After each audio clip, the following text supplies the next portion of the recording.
Peggy 18. Amalur is changing. Magic, once lost to the mortal races, has returned to the world. This is the age of Arcana. Order is giving way to chaos and destruction, and the Fate Weavers know that there are none in this world fated to save it. But hope lies in one who has already died, a hero who will embark on a quest to reshape the fate of the world. The legend begins in the Well of Souls, when gnomish scholar Fomerus Hughes finally succeeds in his attempts to restore life to the dead. The pursuit of immortality. You're the only proof of what we've achieved here. The hero's search for answers leads to the Fate Weaver Agarth, who sets the hero on a treacherous journey to discover the truth. Fate's weave is always hard to see, but your path is yours to determine. Along the path to find truth and meaning, the hero will encounter a number of factions that want to enlist the aid of the Fateless One. The hero may find it advantageous to join one or more of these factions, for they each possess unique knowledge that will help him on his journey. On the surface, the Travelers are a free-roaming society of entertainers and nomads living a carefree existence on the open road. Ain't no worries in Star Camp. Travelers are the way life should be for a bloke in these lands.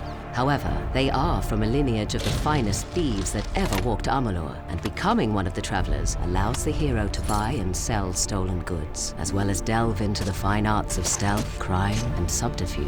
I can part with the daggers for half of what I was asking. I'd rather not get on the bad side of the Travelers.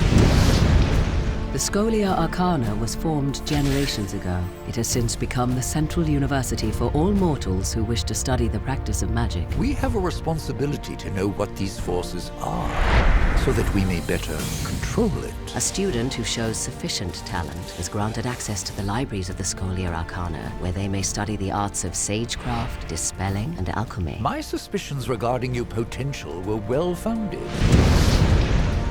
The once proud and noble warriors of the Warsworn are now known as the finest and fiercest hired swords in the Phalanx. A mercenary sells a sword without honor. The Warsworn sell honor, armed for battle. The name of the Warsworn strikes fear into the hearts of enemies throughout the land. Once proven in battle, a Warsworn pledge has access to skills, weapons, and training that cannot be found elsewhere. I've trained, I've dreamed. I will join the Order. Amalur is host to more than just mortal man and their factions. The world is riddled with other races with numerous alliances, from the studious gnomes to the immortal Fae. Long ago, the Fae split into two courts, each with many houses. In the Summer Court, the House of Ballads is the keeper of songs and lore. The house ensures those defining tales are never forgotten. In these dark times, a hero is needed to relive the tales of old and continue the song.